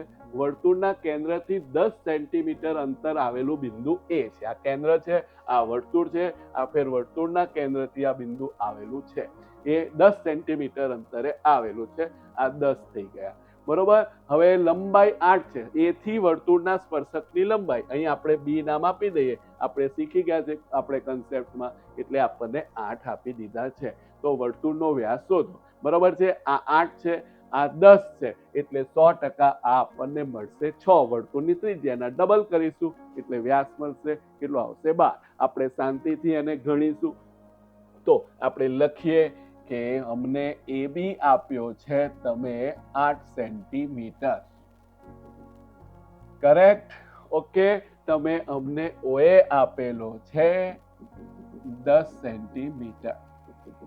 અહીં તમે સેન્ટીમીટર પણ એકમ તરીકે લખી શકો છો, કરેક્ટ. હવે આપણે પાછું લખીશું કાટકોણ ત્રિકોણ. કયો આફેર આપણો બન્યો છે? ઓ એ બી. ઓ બી એ જે લખો એમાં આપણે લખીશું OA સ્ક્વેર બરાબર OB સ્ક્વેર વત્તા AB સ્ક્વેર. જબરદસ્ત રીત થઈ ગઈ આપણે. ચાલો, OA મને 10 નો વર્ગ કીધો છે, OB એટલે વર્તુળની ત્રિજ્યા મારે શોધવાની છે, AB એટલે 8 નો વર્ગ છે. 10 નો વર્ગ 100, 8 નો વર્ગ 64. આ બાજુ બોલાવી દો માઇનસ. શાંતિથી બકા ગણવાનું છે. ચાલો, OB સ્ક્વેર બરાબર 36 માટે OB બરાબર 6 સેન્ટીમીટર, જેને કહેવાય વર્તુળની ત્રિજ્યા. હવે આપણને શું પૂછ્યું છે કહો તો કે વર્તુળનો વ્યાસ શોધો. તો આપણે લખવાનું વ્યાસ બરાબર 2 ગુણ્યા 6 બરાબર 12 સેન્ટીમીટર. આ રીતે તમારો જવાબ આવી ગયો. જોરદાર, બહુ મજા આવી ગઈ. આવી એવી રીતનો હજુ પણ પૂછાયેલો મોસ્ટ આઈએમપી દાખલો આપણે જોઈ લઈએ. ઓ કેન્દ્રિત વર્તુળની બહારના બિંદુ P માંથી દોરેલા સ્પર્શક વર્તુળને Q બિંદુએ સ્પર્શે છે. એટલે આપણે સમજી ગયા Q એ સ્પર્શ બિંદુ છે, P આપણું બહારનું બિંદુ છે. રાઈટ. PQ ની લંબાઈ 24 સેન્ટીમીટર આપી છે, એટલે કે સ્પર્શકની લંબાઈ 24 સેન્ટીમીટર લખો. 24 બરોબર. ઓકે. અને OP ની લંબાઈ 25 છે. હવે આ તો તમે મોઢે બોલી જાઓ. 5 બરોબર 25 સેન્ટીમીટર છે, એટલે તમારે આ ત્રિજ્યા 7 આવશે. વ્યાસ પૂછ્યો હોય તો જવાબ 7 ડબલ કરી દેવાના, 14 સેન્ટીમીટર આવશે. પાયથાગોરસ પ્રમેય મુજબ. પાછું આગળ વર્ણન તો મેં બધું લખ્યું હતું. હવે આપણે લખી શકીએ કે ભાઈ 25 નો વર્ગ, આગળ જે રીતે લખી હતી રીત એ રીતે તમારો બહુ ટાઈમ ના બગડે એટલા માટે. OQ સ્ક્વેર વત્તા 24 નો વર્ગ. આ છે 625. આને બોલાયેલો 576. એકે ચોપડીની એકે પેપર સેટની જરૂર નહીં. તમે અમારી મહેનતને ધ્યાનમાં લેજો, શાંતિથી ગણજો. તમારા 9 માર્ક પાક્કા કરજો. તમારા કોઈ ફ્રેન્ડ હોય, સ્નેહીજન હોય, એને પણ મોકલજો, જેથી એના પણ 9 માર્ક પાક્કા થાય. ચેનલ પર નવા હો તો તમારી ફરજ છે કે એને તમારે સબસ્ક્રાઇબ કરી દેવાનું. રાઈટ. માટે વ્યાસ બરાબર 2 ગુણ્યા 7 બરાબર 14 સેન્ટીમીટર. કરેક્ટ. જોરદાર, બહુ મજા આવી ગઈ, જબ્બર મજા આવી ગઈ. આ રીતે આને વધારામાં વધારે તમે શેર કરજો. શાંત ચિત્તે ગણજો. ગણે એનું ગણિત છે. તમારા 8 થી 9 માર્ક પાક્કા થઈ જશે. તો આ રીતે આપણે ભણ્યા, વર્તુળના તમામ કન્સેપ્ટ ભણ્યા, જૂના ધોરણના ભણ્યા, નવા આપણા 10મા ધોરણના પણ ભણ્યા, અને બધી જ રીતના PYQ ભણ્યા. તમે આટલું કરશો તમારા 100% 5 થી 6 માર્ક આવી જશે. બરોબર. તો હવે વધુમાં વધુ વિડીયોને આને તમે શેર કરજો. વારંવાર આ દાખલાઓનું પુનરાવર્તન કરીને તમારા ખૂબ જ અગત્યના વર્ષમાં 5 થી 6 માર્ક પાક્કા કરી લેજો. અને હવે આપણે આગળ ભણીશું વર્તુળના પ્રમેય અને વર્તુળની રાઇડરો, તેથી તમારા 8 થી 9 માર્ક 100% પાક્કા થઈ જશે.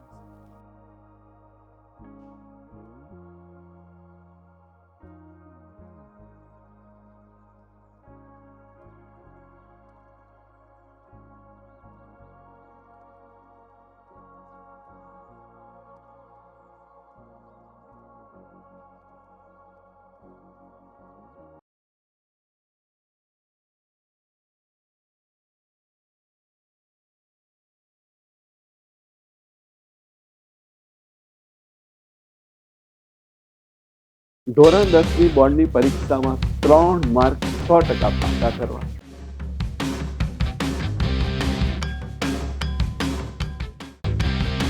નસીબ હોય તો 6 માર્ક પણ આવી શકે તેવો અદ્ભુત વિડીયો અમે તમારી સમક્ષ રજૂ કરી રહ્યા છીએ.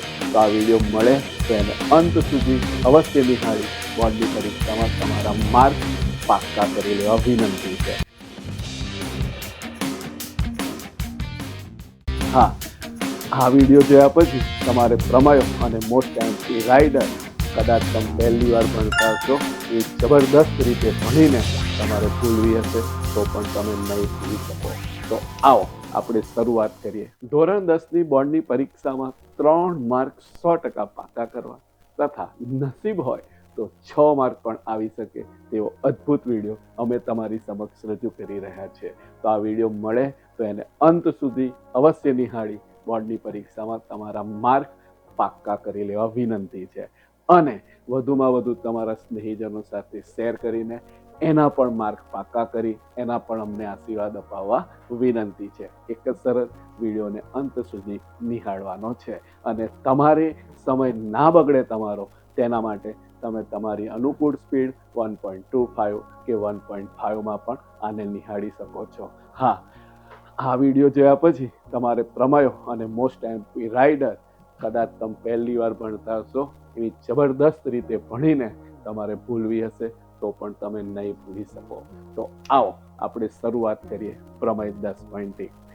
તો બહુ જ જોરદાર રીતે આપણે આ પ્રમેયને પાક્કું કરીશું. કદાચ પહેલી વાર તમે નિહાળતા હશો એવી જબરદસ્ત રીતે ભણીશું અને 100% તમને યાદ રહી જાય ખૂબ જ ઓછી મહેનતથી એવી મહેનત કરીશું. આપણે પહેલા આ પ્રમેયમાં તમે આગલા ધોરણમાં અને વર્તમાન ધોરણમાં જે કન્સેપ્ટ ભણી ગયા હોય એની પહેલા ડિટેલમાં ચર્ચા કરીએ. જ્યાં તમને અનુભવ હશે કે જ્યારે બી કોઈ પણ બે વચ્ચેનું આપણે અંતર માપવાનું હોય તો આપણે કહેતા હોઈએ છીએ એકદમ સીધું, હજુ થોડું સ્ટ્રેટ, એકદમ સ્ટ્રેટ. આનાથી તમે વાકેફ છો. એટલે અંતર, બે વચ્ચેનું અંતર, એ ચાહે બે બિંદુ હોય, બે રેખાઓ હોય, એક બિંદુ એક રેખા હોય, રેખા ખંડો વચ્ચેનું અંતર હોય, કોઈ પણ વચ્ચેનું અંતર એટલે કે લંબ અંતર. એને ટૂંકામાં ટૂંકું અંતર કહેવાય, ન્યૂનતમ અંતર કહેવાય, લઘુત્તમ અંતર કહેવાય, ઓછામાં ઓછું અંતર કહેવાય. આટલું યાદ રાખવાનું. ન્યૂનતમ અંતર એટલે કે અંતર, એટલે ટૂંકામાં ટૂંકું અંતર એટલે કે લંબ અંતર, એટલે કે લઘુત્તમ અંતર એટલે કે એકદમ સીધું અંતર. પાક્કું ક્લિયર થઈ ગયું? શાબાશ. હવે આપણે ભૂતકાળમાં ભણી ચૂક્યા છીએ કે જ્યારે વર્તુળ અને તેના સમતલમાં આવેલા બિંદુ વચ્ચે 3 પ્રકારના સંબંધ હોય છે. આપણે આ વર્તુળનું કેન્દ્ર લઈ લઈએ તો એક બિંદુ છે જે વર્તુળની અંદર આવેલું છે, બીજું બિંદુ છે એ વર્તુળ પર છે અને ત્રીજું બિંદુ છે જે વર્તુળની બહાર છે. કરેક્ટ? તો વર્તુળ પરના બિંદુથી આપણે કેન્દ્રને જોઈન્ટ કરીએ તો એને કહેવાય વર્તુળની ત્રિજ્યા કહેવાશે. અને વર્તુળની અંદરના બિંદુને આપણે જોઈન્ટ કરીએ તો એનું અંતર સ્વાભાવિક છે ત્રિજ્યા કરતાં કેવું હોય? ઓછું હોય. અને વર્તુળની બહારના પ્રત્યેક બિંદુનું અંતર વર્તુળની ત્રિજ્યા કરતાં વધારે હોય. આ સ્વાભાવિક આપણને ખબર જ છે. હવે વર્તુળની અંદર આવેલું બિંદુ હોય તો એમાંથી આપણે જે રેખા દોરીએ એને કહેવાય વર્તુળની છેદિકા. વર્તુળ પર બિંદુ આવેલું હોય તો એના પરથી આપણે જે રેખા દોરીએ એને કહેવાય વર્તુળનો સ્પર્શક. અને આ બિંદુને સ્પર્શ બિંદુ કહે છે. અને સ્પર્શ બિંદુ વર્તુળ પર પણ હોય અને સ્પર્શક પર પણ હોય. આ કન્સેપ્ટ તમારે ખૂબ શાંતિથી યાદ રાખવો પડશે. હવે આપણે એકવાર તમે સ્ક્રીનશોટ પાડી રાખજો જેથી આ કન્સેપ્ટ તમારે કામ આવે. ચાલો, 100% યાદ રહી જાય એવી એકદમ સહેલી રીતે હવે આપણે પ્રમેયને ભણીએ. 10.1 બોર્ડની પરીક્ષામાં આટલી સાલમાં એ પૂછાઈ ગયેલા છે. પૂછાવાની 2 રીત છે કે વર્તુળના કોઈ પણ બિંદુ એ દોરેલો સ્પર્શ બિંદુમાંથી દોરેલી ત્રિજ્યા સાથે લંબ હોય છે. એકદમ ઈઝી વસ્તુ છે. શું? તો કે ઓ કેન્દ્રિત વર્તુળ છે. એક આપણે આ વર્તુળ લીધું, બરાબર? એની પર આવેલું બિંદુ P છે. P આગળ એનો સ્પર્શક XY છે. કરેક્ટ? ઓકે. તો હવે આ જે ત્રિજ્યા OP છે એ સ્પર્શક XY ને લંબ છે એમ આપણે સાબિત કરવાનું છે. એ આ રીતે પણ પ્રતિજ્ઞા આપી છે. જો અને તોની વચ્ચે જે હોય તેને આપણે કહીએ છીએ પક્ષ. ઓ કેન્દ્રવાળું એક વર્તુળ છે અને વર્તુળ પર આવેલા બિંદુ P આગળનો સ્પર્શક XY આપણને આપેલ છે. આકૃતિ દોરો, અડધો માર્ક પાક્કો. પક્ષ લખો, અડધો માર્ક પાક્કો. સાધ્ય શું? તો કે જે OP છે એ આપણા સ્પર્શક XY ને લંબ છે. આપણા એટલે કે વર્તુળના સ્પર્શકને લંબ છે. ઓકે, તો આપણા 1.5 માર્ક આમાં પાક્કા થઈ ગયા. હવે આપણે ખૂબ જ સરળતાથી આપણે સાબિતીને ભણીએ એકદમ ઈઝી રીતે. જો આપણને એવું કીધું છે કે હવે તમે સમજો કે આ XY જે છે એ સ્પર્શક છે, પણ પહેલા એ શું કહેવાય? રેખા પર કેટલા બિંદુ આવેલા હોય? અસંખ્ય બિંદુ આવેલા હોય. એના પરનું એક બિંદુ P એટલે કે સ્પર્શ બિંદુ વર્તુળ પર હોય અને સ્પર્શક પર પણ હોય, એટલે સ્પર્શક પરનું એક નિશ્ચિત બિંદુ P આપેલું છે. તો હવે એના સિવાયના અસંખ્ય બિંદુઓ પૈકી આપણે પ્રતિનિધિત્વ, તમામ બિંદુઓનું પ્રતિનિધિત્વ કરે એને આપણે કહીએ છીએ Q. રાઈટ? તો અહીંયા આગળ લખ્યું છે કે XY પર P સિવાયનું બિંદુ Q લીધું અથવા લો, જે લખો એ ચાલે. રાઈટ? આ Q લીધું આપણે. રાઈટ? આ આકૃતિ બીજી વખત દોરવાની જરૂર નથી તમારે. ઓકે, તો Q ને જોડતી રેખા દોરી. આ Q ને જોડતી રેખા, કેન્દ્ર અને Q ને જોડતી રેખા આપણે દોરી. હવે બહુ મજા આવશે. રાઈટ? ઓકે, હવે જો Q એ વર્તુળની અંદર હોય, કદાચ Q વર્તુળની અંદર, હવે સમજવાનું છે કે આ બિંદુ Q છે એ વર્તુળની અંદર હોય તો શું થાય? ચાલો, બિંદુ Q એ વર્તુળની અંદર હોય તો શું થાય? આ વર્તુળ છે આપણું, આ કેન્દ્ર, અહીં Q અંદર હોય તો શું થાય? તો અંદર હોઈ શકે છે, તો અને તો રેખા આમ પસાર થાય. બરોબર? P તો અહીં છે જ, વર્તુળ પરનું બિંદુ છે જ, તો Q અંદર હોય તો આ રીતે રેખા પસાર થાય, તો એને કહેવાય વર્તુળની છેદિકા. પરંતુ પક્ષમાં આપણને 100% કીધેલું છે કે XY સ્પર્શક છે, છેદિકા નથી, એટલે કે આપણે આ શક્યતા હવે ઇગ્નોર કરી શકીએ પક્ષને આધારે. પાકું થઈ ગયું? ઓકે, હવે શું થાય તો કે બિંદુ વર્તુળ પર હોઈ શકે, પણ વર્તુળ પર તો P રિઝર્વ છે, એટલે Q વર્તુળ પર પણ હોઈ શકે નહીં. એનો અર્થ એ થયો કે બિંદુ Q એ વર્તુળની બહાર છે. ફાઇનલ થઈ ગયું? બિંદુ Q એ વર્તુળની બહાર છે. આ એક આપણે એક્સ્ટ્રા આકૃતિ આપેલી છે કે આ બિંદુ P સિવાયના અસંખ્ય બિંદુઓ હોય, એ અસંખ્ય બિંદુઓનું પ્રતિનિધિત્વ Q કરે છે. હવે આકૃતિ પરથી તમને સ્પષ્ટ ખબર પડી જાય કે આ OP ત્રિજ્યા છે. બરોબર? હવે આ P સિવાયનું તમે કોઈ પણ બિંદુ લો, રેખા પરનું કોઈ પણ બિંદુ લો, એ આવે કઈ? વર્તુળની બહાર. અને આપણે આગળ કન્સેપ્ટ શીખ્યા કે વર્તુળની બહારના બિંદુને કેન્દ્ર સાથે જોડીએ તો એનું અંતર ત્રિજ્યા કરતા વધારે જ હોય. એનો અર્થ શું થયો કે P સિવાયનું કોઈ પણ રેખા પરનું બિંદુ હું Q લઈશ, એને કેન્દ્ર સાથે જોડીશ, તો એ ત્રિજ્યા કરતા એટલે કે OP કરતા વધારે જ હશે. ક્લિયર થઈ ગયું? એકદમ સિમ્પલ થઈ ગયું. તો હવે શાંતિથી આપણે આને પ્રમેય કઈ રીતે લખવો, બધું જ મેં તમને સમજાવી દીધું. હવે આપણે પ્રમેય કઈ રીતે લખવો એ સમજી લઈએ. તો XY પર P સિવાયનું બિંદુ Q લીધું આપણે, O તથા Q ને જોડતી રેખા દોરી. બિંદુ Q વર્તુળની બહારનું જ બિંદુ હોય. આપણે નક્કી કર્યું કેમ? અંદર ના લઈ શકાય, ઉપર ના લઈ શકાય, અને હવે કયું ઓપ્શન રહ્યું? ફક્ત બહારનું. કારણ કે Q વર્તુળની અંદર હોય તો XY છેદિકા બને, પણ આપણને આપ્યું છે કે XY તો સ્પર્શક છે, તો છેદિકા હોય તો સ્પર્શક ના બને, સ્પર્શક હોય છેદિકા ના બને. રાઈટ? માટે રાઈટ? હવે OQ એ વર્તુળની બહારનું બિંદુ હોવાથી ત્રિજ્યા કરતા મોટું જ રહે, એટલે કે OQ ગ્રેટર ધેન OP. કારણ કે O કેન્દ્ર છે, P વર્તુળ પર છે અને OP ત્રિજ્યા છે. એનો અર્થ એ થયો કે બિંદુ P સિવાયનું રેખા XY પરના તમામ બિંદુઓ વર્તુળની કઈ છે? બહાર છે. રાઈટ? એટલે બિંદુ O થી, હવે બહુ મસ્ત પ્રશ્ન આવે, બિંદુ O થી રેખા સાથેના સૌથી નજીકના અંતરે, સૌથી નાનામાં નાના અંતરે, ન્યૂનતમ અંતરે, ટૂંકા અંતરે કોણ આવેલું છે? P. રાઈટ? એટલે OP, P ને આપણે O સાથે જોડીએ તો એ ત્રિજ્યા થઈ. તો ટૂંકામાં ટૂંકું અંતર એને શું કહેવાય? લંબ અંતર. આગળ આપણે ભણી ગયા છે, તો આપણો પ્રમેય સિદ્ધ થઈ ગયો. તેથી સિદ્ધ થાય છે કે OP XY ને લંબ છે. મસ્ત વાક્ય બોલ્યા. OP એ O થી XY પરના તમામ બિંદુઓથી બધા અંતરો પૈકી ટૂંકા અંતરે આવેલું છે, એટલે કે લંબ અંતરે આવેલું છે. જોરદાર, મજા આવી ગઈ ને? તો આવો આગળ આપણે પ્રમેય 10.2 ભણીએ. રાઈટ? ચાલો પ્રમેય 10.2 ભણીએ. તેના માટે આપણે આગલા વર્ષ અને આ વર્ષના પહેલા કન્સેપ્ટ ભણીશું. તમારે ભૂલો હોય તો પણ ના ભૂલાય એવી જબરદસ્ત રીતે પ્રમેય ભણીશું. રાઈટ? ચાલો, આપણે ભૂતકાળમાં શીખી ગયા હતા કે બે ત્રિકોણો વચ્ચે આપણે જુદી જુદી છ સંગતતા આપણે સ્થાપિત કરી શકીએ છીએ, રાઈટ. એમાં શું કરવાનું હોય તો કે બે જે ત્રિકોણ આપેલા હોય તે પૈકી એક ત્રિકોણ બેઠો 6 વખત લખી કાઢવાનો.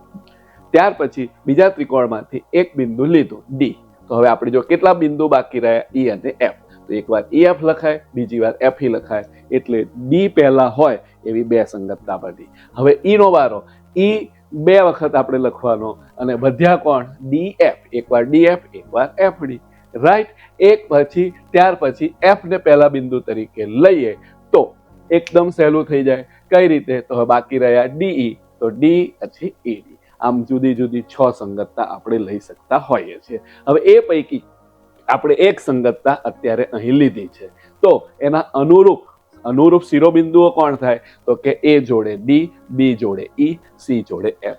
અનુરૂપ બાજુઓ તો કે પહેલા બે બિંદુઓ જોડે પહેલા બે બિંદુઓ, બીજા બે બિંદુઓ જોડે બીજા બે બિંદુઓ, પહેલા અને છેલ્લા બિંદુ જોડે પહેલું અને છેલ્લું બિંદુ. એટલે કે આ રીતે બબ્બે આપણે અનુરૂપ બાજુઓ પણ નક્કી કરી લીધી. અનુરૂપ ખૂણાઓ તો જેવી રીતે શિરોબિંદુઓ છે એ જ ક્રમમાં ફક્ત ખાલી ખૂણા લખવાના હોય છે. આમ આપણે બે ત્રિકોણો વચ્ચેની જુદી જુદી 6 સંગતતાઓ સમજ્યા અને કોઈ એક સંગતતા સમરૂપ એક સંગતતા આપણે લીધી હોય તો એના અનુરૂપ શિરોબિંદુઓ, અનુરૂપ બાજુઓ અને અનુરૂપ ખૂણાઓ સમજ્યા. હવે બે ત્રિકોણો વચ્ચેની આપણે એકરૂપતા જે આપણે આગલા ધોરણમાં ભણ્યા હતા, બે ત્રિકોણો વચ્ચેની આપણે 6 સંગતતા પૈકી કોઈ એક સંગતતા ફિક્સ કરવાની હોય અને તેના અનુરૂપ અંગો, ત્રિકોણના અનુરૂપ અંગો કોણ?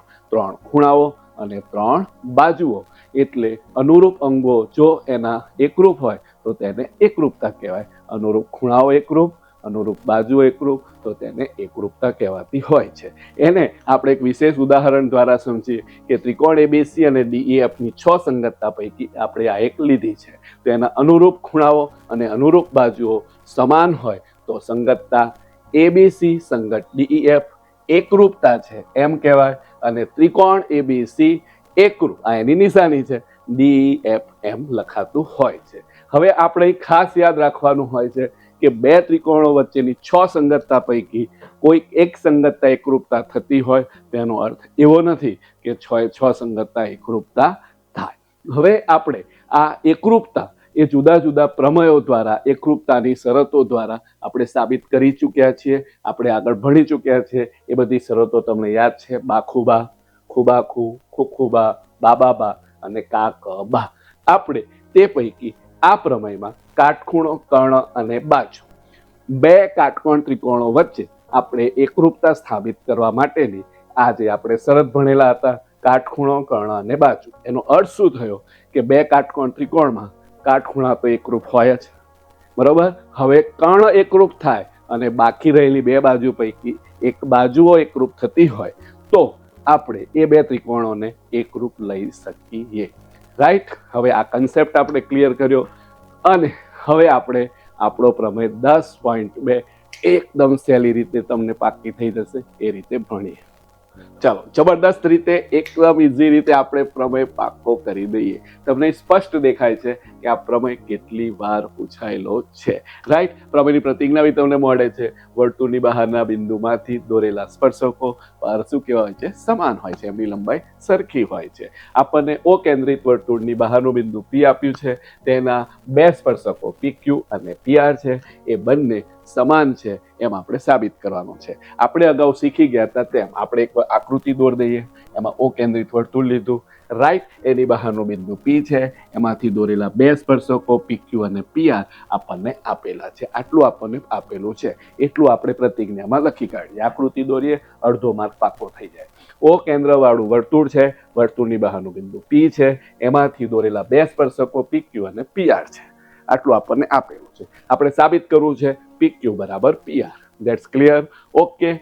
એટલે આપણા અડધો અડધો આટલું લખીએ એટલે આપણે કામ પૂરું થયું. એક માર્ક આપણો રોકડો થઈ ગયો. હવે આગળ આપણે વધીએ.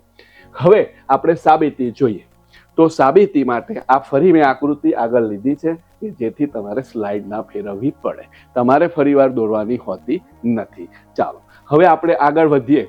તો આપણે શું કર્યું? તો આપણને શું આપ્યું હતું? ઓ કેન્દ્ર વાળું વર્તુળ આપ્યું હતું, PQ અને PR સ્પર્શકો આપ્યા હતા. હવે આપણે શું કર્યું? 3 રેખાખંડ જોડ્યા, એક OQ, બીજો OR. તો તમે સ્પર્શ છે કે આ સ્પર્શક હોય તો આ બિંદુ કોના પર હોય? વર્તુળ પરે હોય અને સ્પર્શક પર. શું એના પર? સ્પર્શક પરે હોય. આ બિંદુ વર્તુળ પરે હોય અને સ્પર્શક પર હોય. તો કેન્દ્ર સાથે વર્તુળ પરના 2 બિંદુઓને જોડીએ આપણે તો એને કહેવાય વર્તુળની ત્રિજ્યા. ક્લિયર થઈ ગયું? આગલા પ્રમેય 10.1 ભણેલા છે કે સ્પર્શ બિંદુમાંથી દોરેલી ત્રિજ્યા સ્પર્શક સાથે 90° ખૂણો બનાવે એટલે કે લંબ હોય છે. એટલે આપણે આ 2 90 એંગલના ખૂણા લીધા છે. એક જ વર્તુળની બધી ત્રિજ્યાઓ કેવી હોય? સરખી. અને ત્રીજો એક રેખાખંડ આપણે OP દોર્યો એટલે આપણને 2 કાટકોણ ત્રિકોણ મળી જશે. અહીંયા આગળ આપણે એ જ લખ્યું છે. OP, OQ અને OR એ 3 રેખાખંડ આપણે જોડ્યા. ફરી યાદ દેવડાવી દઉં. OQ, OR અને OP આ 3 રેખાખંડ આપણે જોડ્યા. પ્રમેય 10.1 મુજબ આ ખૂણા કાટખૂણા થશે. એક આ ખૂણો અને એક આ ખૂણો. OQP, ORP કાટખૂણા થશે. કારણ શું? તો કે સ્પર્શ બિંદુમાંથી દોરેલી ત્રિજ્યા સ્પર્શકને લંબ હોય. એકદમ ઈઝી, એકદમ મજા આવે છે. તો હવે આપણે શું કરીશું? તો કે 2 કાટકોણ ત્રિકોણ અહીંથી લઈશું. જો તમને દેખાય છે PQO, તમે વાંચી શકો છો. OQP, ORP. અહીંયા આગળ મેં 2 કાટકોણ ત્રિકોણ તમને દોરીને આપી દીધા છે.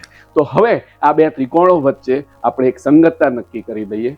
તો એ સંગતતામાં તમને સ્પષ્ટ દેખાય છે કે કાટખૂણો તો બેઉ સરખા જ હોય. તો Q જોડે કોનું મેચિંગ થયું? આ. તો આપણે લખી કાઢ્યું OQP અને ORP બંને કાટખૂણા હોવાથી સરખા જ થાય. એમાં કોઈ ચિંતા નથી. હવે તમે આ જોઈ શકો છો કે OP એ કોમન બાજુ છે, બંનેમાં છે. OP એ બંનેમાં છે. એકની એક બાજુનું માપ તો સરખું જ હોય, એમાં વિચારવા ના હોય. એટલે કે બંનેના કર્ણ સરખા છે કારણ કે એકનો એક જ બાજુ છે એ. ઓકે. હવે રહ્યું OQ અને OR. તો કે એ પણ સરખા. કારણ શું? તો કે છે એક જ વર્તુળની ત્રિજ્યાઓ છે. તો તમે જુઓ, કાટખૂણો 2 કાટખૂણા સરખા છે, કર્ણ સરખા છે એટલે ક અને કોઈ એક બાજુ સરખી છે એટલે ક મુજબ આપણા આ સંગતતા કેવી થઈ ગઈ? એકરૂપતા. આ 2 ત્રિકોણો એકરૂપ છે. હવે 2 ત્રિકોણો એકરૂપ હોય તો એના તમામ અનુરૂપ અંગો સમાન હોય. તો આપણે જે સાબિત કરવાનું તો એ થઈ ગયું કે જો આ PQ અને PR એ સમાન થાય કારણ કે તે એની અનુરૂપ 2 એકરૂપ ત્રિકોણોની અનુરૂપ બાજુઓ હોવાથી. ક્લિયર? મજા આવી ગઈ?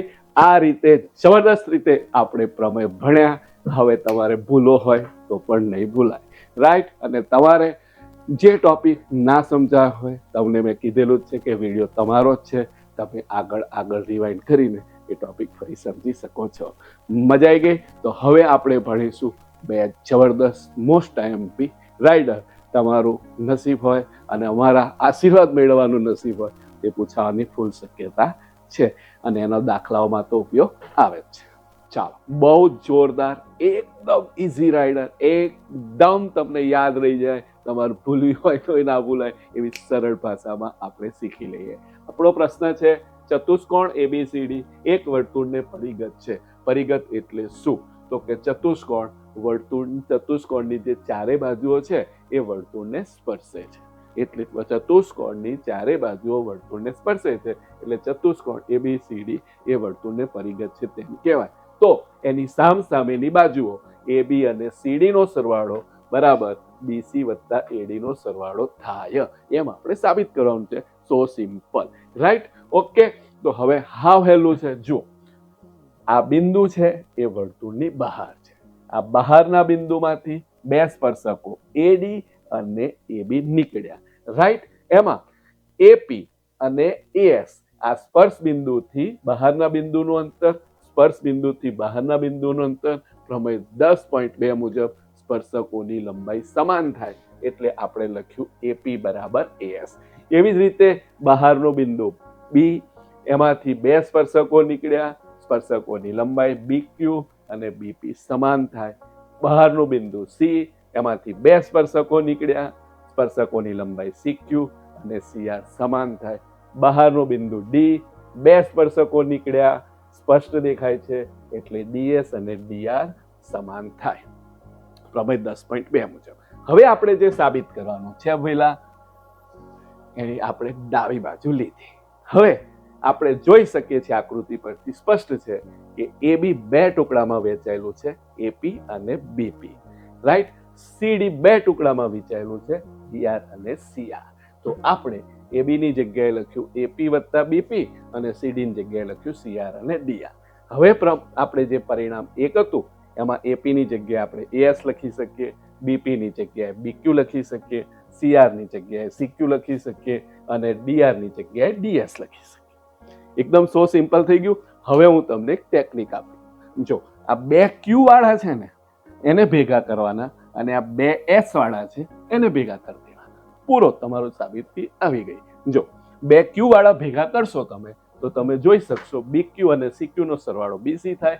બે એસ વાળા ભેગા કરશો એસ અને ડીએસ બે ભેગા કરી દો એટલે તમારે એડી મળી જાય. એટલે તમારો જવાબ આવી ગયો. કેટલી ઇઝી રીત છે. પૂછાઈ જાય તો 3 માર્ક બેઠા થઈ જાય. બરોબર. અમારી પ્રાર્થના છે પૂછાય અને તમારા 3 માર્ક બેઠા થાય. તો હવે આવી જ આપણે જોરદાર એકદમ ઇઝી પૂછાવાની ફૂલ શક્યતા વાળી બીજી રાઇડર ભણીશું. સરસ. એકદમ બીજી સહેલી રાઇડર. આપણે આગલી રાઇડર ભણ્યા એમાં એકાદ સ્ટેપ જ ઉમેરીશું એટલે આ બીજી રાઇડર પણ પાક્કી થઈ જશે. એકદમ સહેલી. તમારું નસીબ સારું હોય અને અમારા આશીર્વાદ મેળવવા માટેનું નસીબ સારું હોય તો પૂછાવાની ફૂલ શક્યતા વાળી રાઇડર ભણે. તે પહેલા એ રાઇડરમાં જે એક સ્ટેપ આપણે ઉમેરવાનું છે એનો પાયો ક્લિયર કરીએ. આપણે ભૂતકાળમાં ભણી ગયા છે કે જે ચતુષ્કોણમાં સામસામેની બાજુઓની બંને જોડ સમાંતર હોય તે ચતુષ્કોણને આપણે સમબાજુ ચતુષ્કોણ કહેતા હતા. એને સબાચ પણ આપણે ટૂંકમાં કહેતા હતા. સબાચમાં મુખ્ય શું હોય તો કે સામસામેની બાજુઓ સમાન હોય, સામસામેના ખૂણા સમાન હોય. હવે જે સમાંતર બાજુ ચતુષ્કોણની ચારે ચાર બાજુઓ સરખી થઈ જાય એને સમબાજુ કહેવામાં આવે છે.